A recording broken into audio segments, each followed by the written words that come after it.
할렐루야. 오늘도 주님의 큰 은혜가 우리 모두에게 함께 하시기 바랍니다. 아멘. 자, 오늘은 해피엔딩의 주인공이라는 제목으로 또 하나님의 은혜를 나누고자 합니다. 이 세상 만분의 원리는 시작이 있으면 끝이 있다라는 것입니다. 그리고 이 모든 시작과 끝을 주관하시는 분이 계신데 그분은 바로 우리가 믿는 하나님이십니다.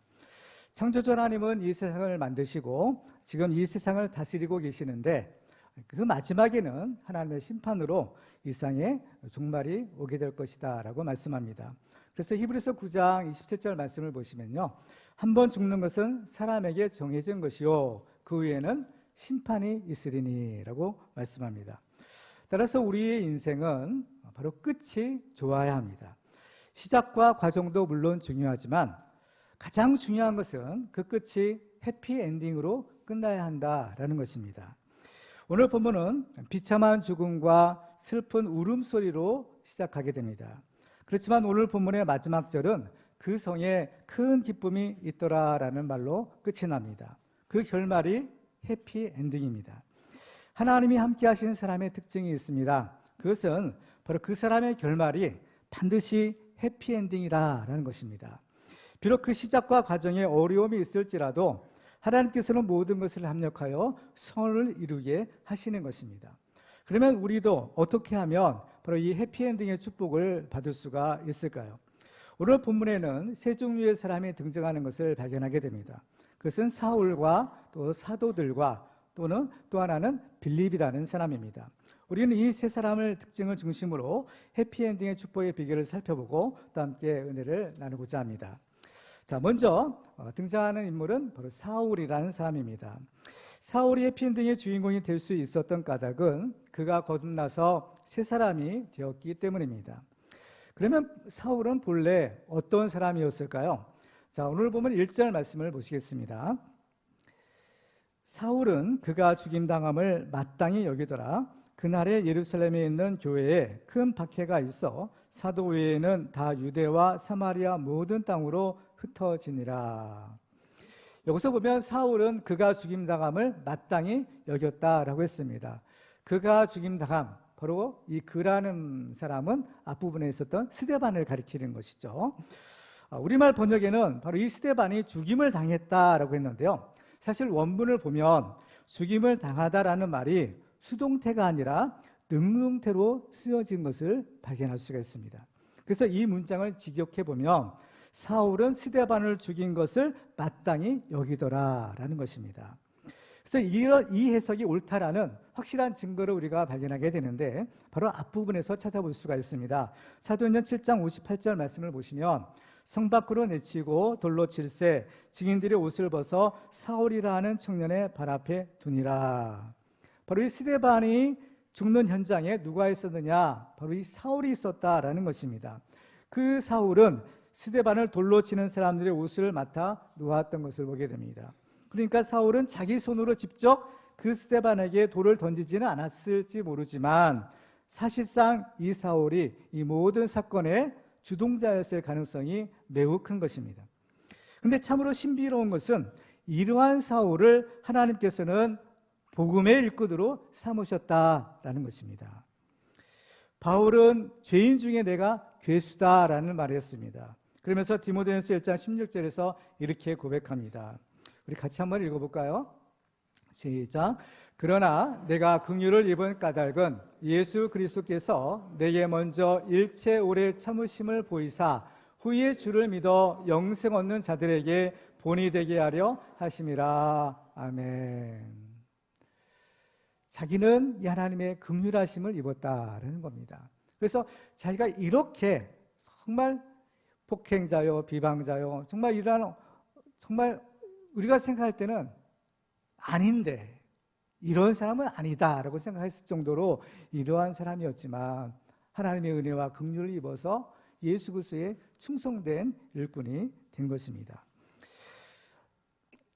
이 말씀처럼 사도 바울은요, 예수를 믿고 구원받은 그 본이 되었던 겁니다. 이 본이라는 것은 모델을 말하는 거예요. 알지 못했을 때에는 비방자, 박해자, 폭행자였다고 했습니다. 그렇지만 알고 나서는 가장 충성된 예수 그리스도의 종이 되었다라는 겁니다. 바울이 얼마나 주님께 충성한 사람이었는가. 사도행전 20장 24절에 보면 이렇게 고백합니다. 내가 달려갈 길과 주 예수께 받은 사명 곧 하나님의 은혜의 복음을 증언하는 일을 마치려 하면은 나의 생명조차 조금도 귀한 것으로 여기지 아니하노라라는 것.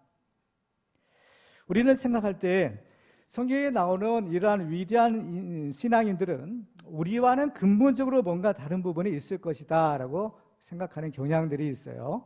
그렇지만 성경을 보면 그렇지 않다라는 것을 우리가 발견할 수 있습니다.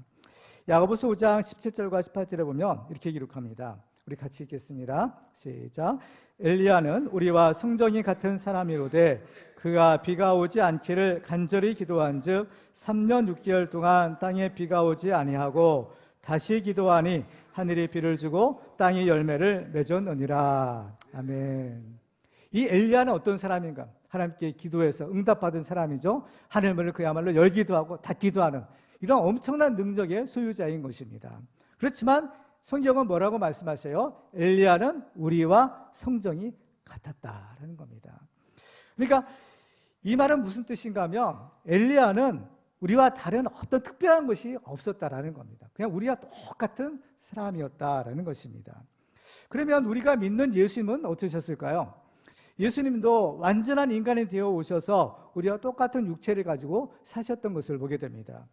불과 33년 정도밖에 안 되는 그런 짧은 생을 사셨지만 예수님은 하나님 앞에서 죄가 없는 완벽한 삶을 사시고 또 우리를 죄에서 구원하신 겁니다. 그래서 예수님이 십자가에서 돌아가실 때 다 이루었도다, 테텔레스타이라는 그런 위대한 선언을 하고 그 생을 마치셨습니다. 오늘 본문의 사도 바울이나 또 엘리야나 또 예수님이나 모두가 다 우리와 똑같은 그런 성정을 가진 사람이었다라는 것입니다. 그러면 무엇이 그들을 그렇게 위대한 하나님의 일꾼이 되게 만들었을까요? 우리와 똑같은 성정이라고 했는데 과연 무슨 차이가, 무엇이 그들을 바로 위대한 하나님의 일꾼으로 만들었느냐라는 것입니다. 사도 바울은 고린도전서 15장에서 이렇게 고백하고 있습니다. 우리 같이 한번 읽어볼까요? 시작.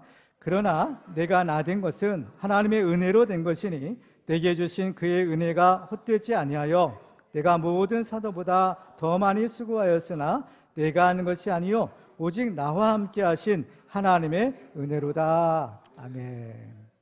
그 비결이 뭐라고 합니까? 하나님의 은혜다라는 겁니다. 그러니까 사람의 열심이나 어떤 공로가 아닌 전적인 하나님의 은혜의 결과였다라는 것입니다. 우리를 변화시켜 새 사람이 되게 하시는 분은 바로 오직 전능하신 하나님이신 겁니다. 하나님께서 이러한 사울을 변화시켰다면 왜 우리를 변화시키지 못하시겠습니까? 예수님은 갈릴리 가나의 혼인잔치에서 물을 변하여 포도주가 되게 하셨습니다. 우리도 예수를 믿으면 거듭나 거룩한 하나님의 자녀가 될 수 있다. 이것이 성경의 증거이고 또 우리의 먼저 선진들의 증거인 것입니다. 그래서 요한복음 1장 12절과 13절에 보면 이렇게 말씀합니다. 같이 읽습니다. 시작. 영접하는 자 곧 그 이름을 믿는 자들에게는 하나님의 자녀가 되는 권세를 주셨으니 이는 혈통으로나 육정으로나 사람의 뜻으로 나지 아니하고 오직 하나님께로부터 난 자들이니라. 아멘. 사람은 자기가 태어나고 싶다고 해서 나는 것이 아니에요. 부모님이 낳게 해주셨으니까 태어나는 겁니다. 마찬가지인 거예요. 우리가 하나님의 자녀가 된 것도, 하나님의 일꾼이 된 것도 우리가 아니라 오직 하나님의 은혜다라는 사실인 겁니다. 우리의 가족이나 또 주변에 도저히 이 사람은 예수 믿지 않을 것 같다, 도저히 이 사람은 예수 믿는 사람이 되지 않을 것 같다라는 그러한 사람이 혹시 있습니까? 우리가 전도를 할 때 다른 사람은 몰라도 저 사람만큼은 안 된다라고 포기해버린 사람이 혹시 있습니까? 그렇지만 예수 그리스도 안에는 불가능이 없는 겁니다. 예수님은 어떤 분이세요?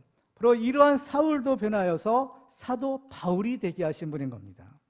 하나님께서 포기하지 않는 사람을 우리가 절대로 포기하지 말아야 됩니다. 사람은 할 수 없어도 하나님은 하실 수 있다. 이것이 하나님의 능력인 겁니다. 혹시 이 자리에 계신 분 중에서 다른 사람은 몰라도 나는 안 된다, 나는 할 수 없어, 이렇게 생각하시는 분이 혹시 계실지도 모릅니다. 교회에는 오래 다녔지만 아직도 믿음이 없고 여전히 거듭나지 못하고 나는 안 돼, 이렇게 자포자기하고 이렇게 낙심한 분이 혹시 계실지도 모르겠습니다. 그렇지만 절대로 실망할 필요는 없는 겁니다.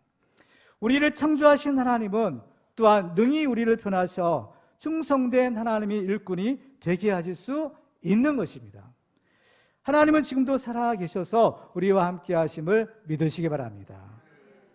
혹시나 여러분의 자녀가 아직도 변화되지 못해서 걱정이 되십니까?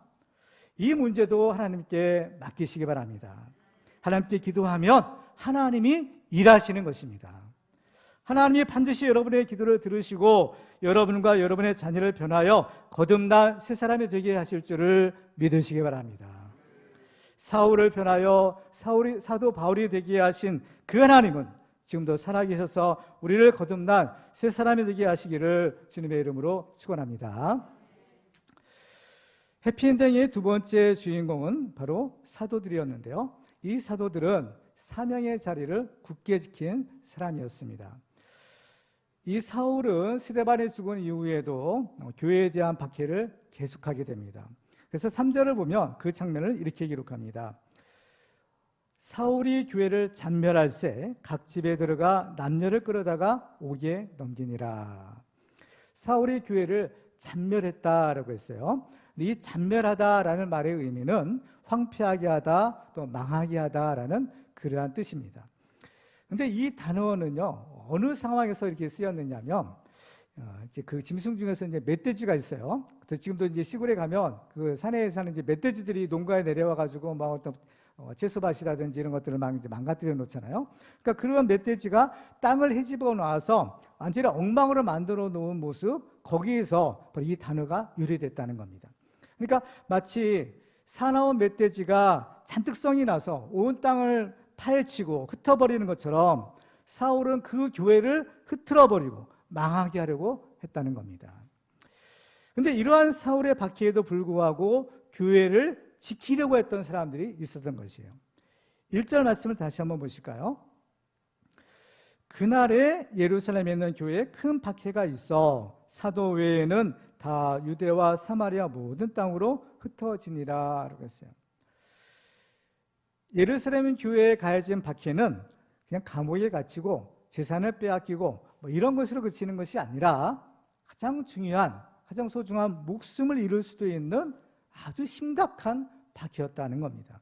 그래서 실제로 스데반은 돌에 맞아 죽었고, 또 이후에 보면 야고보는 헤롯 왕에게 칼로 죽임을 당하여서 사도들 중에서 최초의 순교자가 되기도 했던 것입니다. 그런데 이러한 상황에서 교회에 남아있던 사도들은 그야말로 그 목숨을 걸고 그 자리를 지킨 것입니다.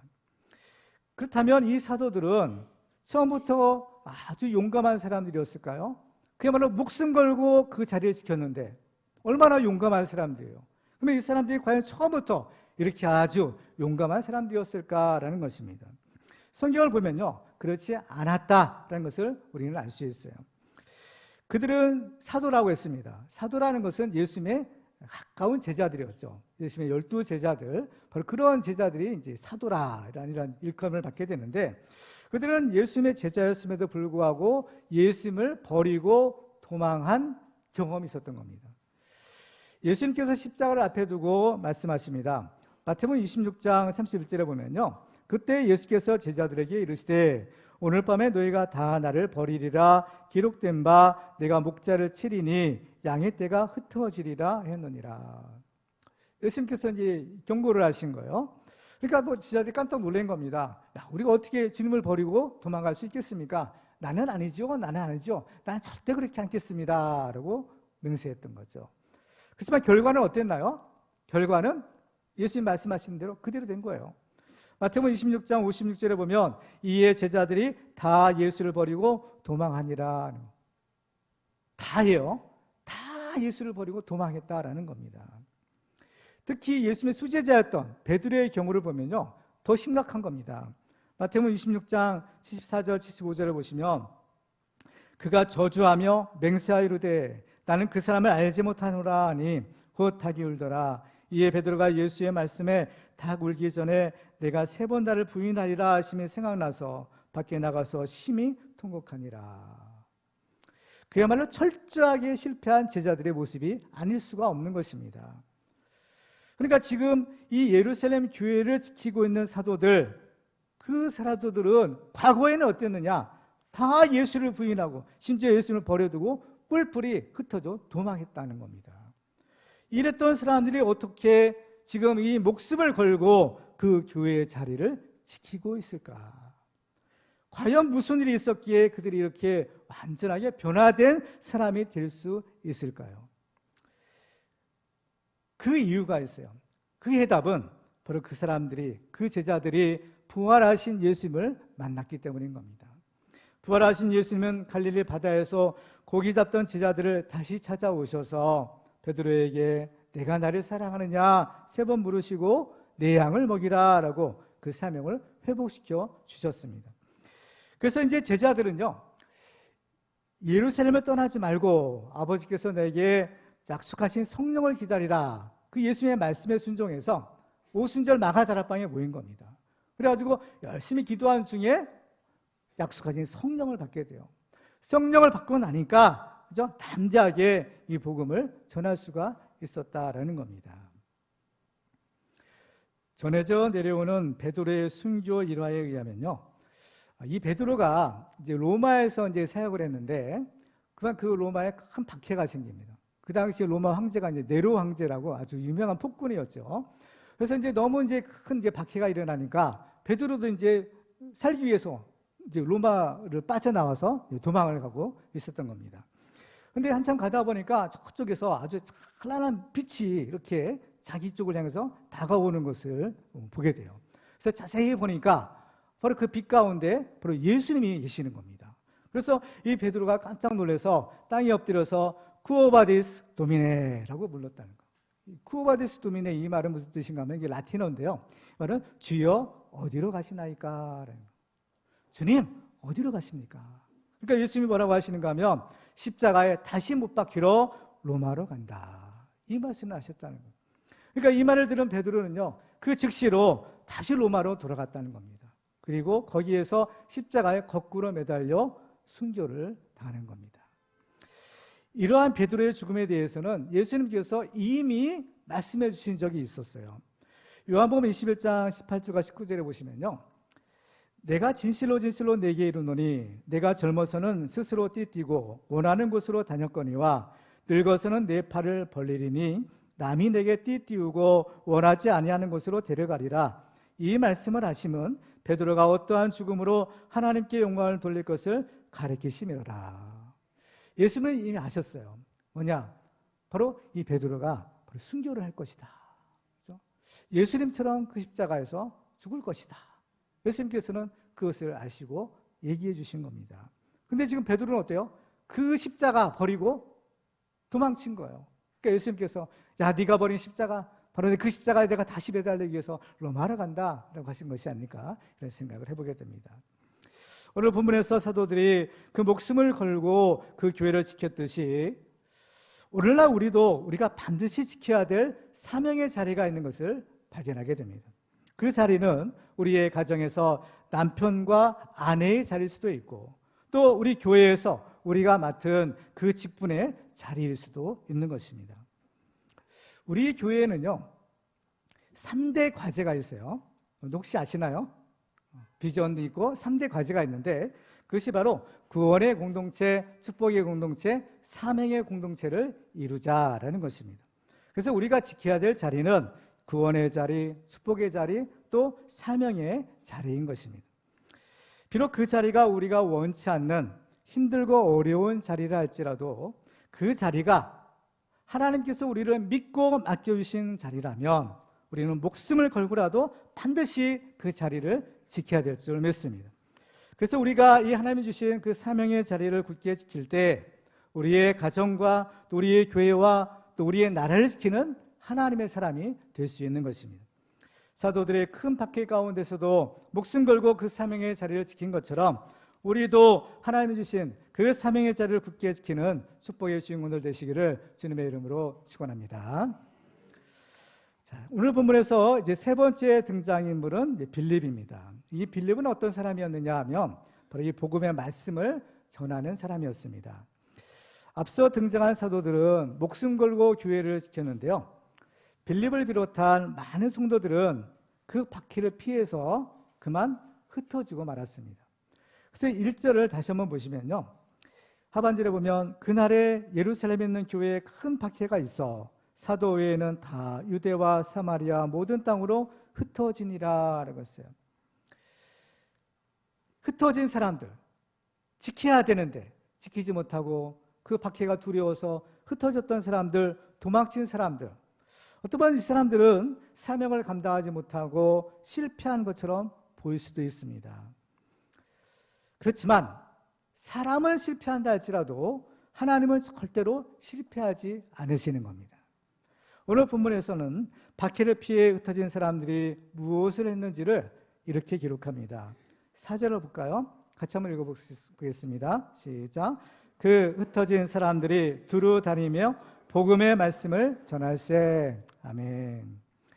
여기서 흩어진 사람들이라고 했는데요. 이 흩어진이라는 말은 헬라어로는 디아스페이로라는 그러한 단어를 사용합니다. 이 말의 의미는 씨를 뿌리다라는 거예요. 우리 번역에는 흩어졌다라고 했는데 원래 의미는 씨를 뿌린다라는 겁니다. 그래서 이 말에서 디아스포라라는 말이 생긴 거예요. 그래서 이 흩어진 사람들이라는 말은요, 그러니까 본래의 뜻은 뭡니까? 씨를 뿌리는 사람이라는 겁니다. 이 사람들이 어떻게 했는가 하면 두루 다녔다고 했어요. 두루 다니다라는 말의 의미는 뭐냐? 가는 곳마다 또 모든 곳에라는 것. 그러니까 이 흩어진 사람들이 모든 곳에 다니는 곳곳마다 무엇을 했어요? 복음의 말씀을 전했다는 거예요. 오늘 본문의 빌립을 포함해서 박해로 흩어졌던 사람들이 가는 곳곳마다 이 복음의 씨앗을 뿌린 것입니다. 우리는 여기에서 하나님의 나라는 역설의 법칙이 적용된다라는 사실을 발견하게 됩니다. 스데반은 순교를 당하였고 남은 많은 성도들이 핍박을 받아 옥에 갇히는 상황인데도 불구하고 복음은 오히려 더 왕성하게 전파되었다라는 겁니다. 이러한 일은요, 이번뿐만이 아니었어요. 빌립보서 1장 12절 이하에 보면 바울이 이렇게 편지합니다. 형제들아, 내가 당한 일이 도리어 복음 전파에 진전이 된 줄을 너희가 알기를 원하노라. 이러므로 나의 매임이 그리스도 안에서 모든 시위대 안과 그 밖의 모든 사람에게 나타났으니 형제 중 다수가 나의 매임으로 말미암아 주 안에서 신뢰함으로 겁없이 하나님의 말씀을 더욱 담대히 전하게 되었느니라. 바울이 감옥에 갇히는 그러한 어려운 상황이었음에도 불구하고 오히려 복음은 더 담대하게 전파되었다라는 사실입니다. 사실 이 사도행전의 경우와 이 빌립보서의 경우를 비교해 보면 어떤가요? 지금 역전이 된 겁니다. 사도행전의 경우는 바울이 교회에 박해를 가했는데 이 빌립보서에서는 어때요? 바울 자신이 박해를 당해서 옥에 갇히는 상황이 된 거죠. 그렇지만 두 사건 모두가 그럼에도 불구하고 하나님의 말씀은 더욱 담대하게 왕성하게 전파되었다라는 사실입니다. 이러한 일은요, 옛날에만 있는 것이 아니라 지금도 일어나고 있는 것을 우리가 알 수가 있습니다. 제가 이제 안식월 또 선교사역의 일환으로 미국에 있는 아이오와 교회를 다녀왔잖아요. 근데 그 교회도 이와 비슷한 상황이다라고 생각이 됩니다. 그 교회 담임 목사인 나영 목사님이 그 은혜교회에서 이제 5년 동안 열심히 목회를 했는데 그만 췌장암에 걸렸습니다. 근데 참 신비한 것이, 이상한 것이 있다면 그 담임 목사님이 그러한 중암에 걸려서 어려운 상황인데 목회도 제대로 못하는 건 그러한 상황인데도 불구하고 교회는 더 크게 부흥하더라라는 겁니다. 교회가 세워진 일에 최고의 많은 사람들이 모이고 있고요. 그 성도들의 그러한 어떤 그러한 사랑이, 그렇죠? 정말 이 초대교회 성도들과 같은 그러한 정말 아름다운 모습으로 정말 교회가 건강하게 이렇게 성장하고 부흥하고 있는 것을 제가 보고 갔던 겁니다. 성경을 보면 사도 바울이 감옥에 갇히는 고난을 당할 때 하나님의 말씀이 더욱 담대하게 전파되었다고 했어요. 그래서 사도 바울은 빌립보서 1장 20절에서 이렇게 고백합니다.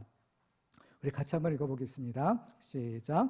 나의 간절한 기대와 소망을 따라 아무 일에든지 부끄러워하지 아니하고 지금도 전과 같이 온전히 담대하여 살든지 죽든지 내 몸에서 그리스도가 존귀하게 되게 하려 하나니 이는 내게 사는 것이 그리스도니 죽는 것도 유익함이라. 아멘. 주님을 위하고 주님의 몸된 교회를 위해서라면 내 한 몸은 부서지더라도 내 목숨을 잃더라도 그것이 유익하다라는 것입니다.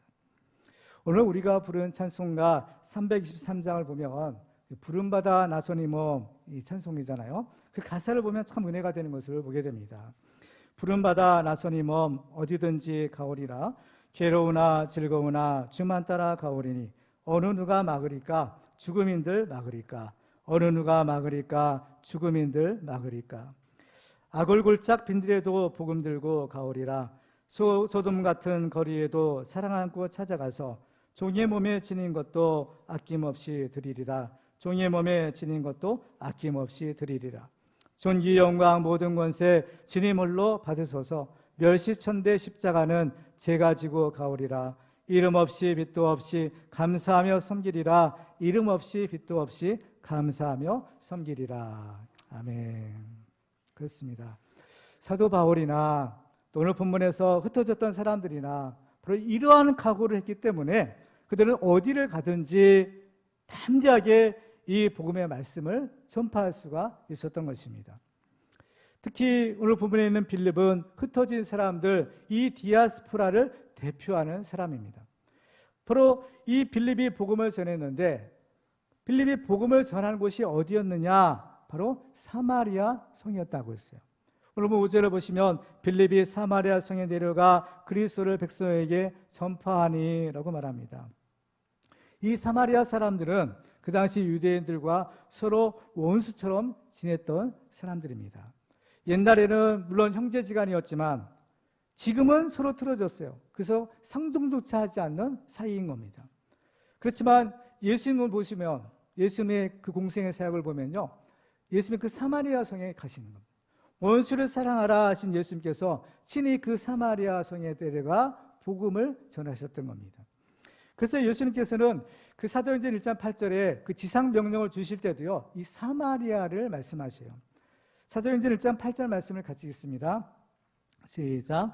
오직 성령이 너희에게 임하시면 너희가 권능을 받고 예루살렘과 온 유대와 사마리아와 땅끝까지 이르러 내 증인이 되리라 하시니라. 아멘. 예루살렘뿐만 아니라 온 유대와 사마리아 땅끝까지 내 증인이 되라라고 하시는 겁니다. 근데 제자들은 어땠나요? 제자들은 그렇지 않았던 겁니다. 제자들은 예루살렘에 머무른 거예요. 여기가 좋사오니 하고 그 예루살렘에만 머물러 있었다라는 겁니다. 그러다가 이제 이 예루살렘 교회에 큰 박해가 일어나자 마지못해서 도망친 곳이 어디냐? 바로 그곳이 사마리아 성이었던 겁니다. 평소 같으면 제자들은요, 절대로 이 사마리아 성에 갈 일이 없는 겁니다. 그렇지만 그들은 가야만 했던 거예요. 왜 그럴까요? 그 사마리아 성에 바로 복음을 드려야 될 사람들이 있었던 것입니다. 바로 예수를 믿고 구원받아야 될 사람들이 그 사마리아에도 있었다라는 것입니다. 그래서 하나님께서는 어쩔 수 없이 그 큰 박해를 바로 예루살렘 교회에 허락하신 겁니다. 근데 그 박해의 결과는 어땠나요? 오늘 6절을 보시면 기록합니다. 같이 읽습니다. 시작. 우리가 빌립의 말도 듣고 행하는 표적도 보고 한 마음으로 그가 하는 말을 따르더라. 아멘. 그렇습니다. 정말 예루살렘 교회는요, 감당할 수 없을 정도로 큰 박해의 고난이 있었던 것입니다. 그렇지만 그 고난으로 인해서 성도들은 다 뿔뿔이 흩어지고 말았죠. 중요한 것은 하나님께서는 그들을 통해서 복음을 전하게 하셨다는 겁니다. 그래서 결국에는 바로 예수님의 지상 명령이 이루어지게 하신 거예요. 합력하여 선을 이루게 하신 것이죠. 우리는 여기에서 하나님의 뜻은요, 반드시 이루어지고야 만다라는 사실을 알 수가 있어요. 이건 진리인 겁니다. 하나님의 말씀은, 하나님의 뜻은 반드시 이루어지는 것이에요. 그래서 우리가 자발적으로 순종하든지 아니면 억지로 마지못해서 복종하든지 하나님의 뜻은 반드시 이루어진다라는 것입니다. 따라서 우리가 형통한 길을 가고 또 마침내 이 해피엔딩의 축복을 받으려면 이 하나님의 뜻에 순종하는 것이 중요한 것입니다. 성경을 보면 하나님께서 우리 주시는 하나님의 뜻이 무엇이냐, 하나님 주신 명령이 무엇이냐라는 것을 우리에게 분명하게 가르쳐주고 있어요. 마가복음 16장 15절에 보면 너희는 온 천하에 다니며 만민에게 복음을 전파하라 라고 하십니다. 또 디모데후서 4장 2절에 보면 이렇게 말씀하죠. 같이 한번 읽어보겠습니다. 시작. 너는 말씀을 전파하라. 때를 얻든지 못 얻든지 항상 힘쓰라. 범사의 오래 참음과 가르침으로 경책하며 경계하며 권하라. 아멘. 그렇습니다. 우리는 정말 때를 얻든지 못 얻든지 만민에게 복음을 전파함으로 하나님께서 예비하신 형통한 길을 가고 마침내 이 해피엔딩의 축복을 받으시기를 주님의 이름으로 축원합니다. 이제 말씀을 맺겠습니다. 오늘 말씀을 통해서 우리는 이 해피엔딩의 축복을 받는 비결들을 살펴보았습니다. 하나님께서 함께 하시는 사람은 그 결말이 반드시 해피엔딩으로 끝나고야 맙니다. 그러면 우리는 지금 당장 우리 눈앞에 있는 그 어려운 고난만 바라보고 낙심하지 말고 모든 것을 합력하여 선을 이루시는 지금도 우리와 함께 하시는 그 하나님만 바라보고 그 하나님만 의지함으로 마침내 우리의 인생이 해피엔딩으로 끝나는 그런 축복의 주인공들 되시기를 주님의 이름으로 축원합니다.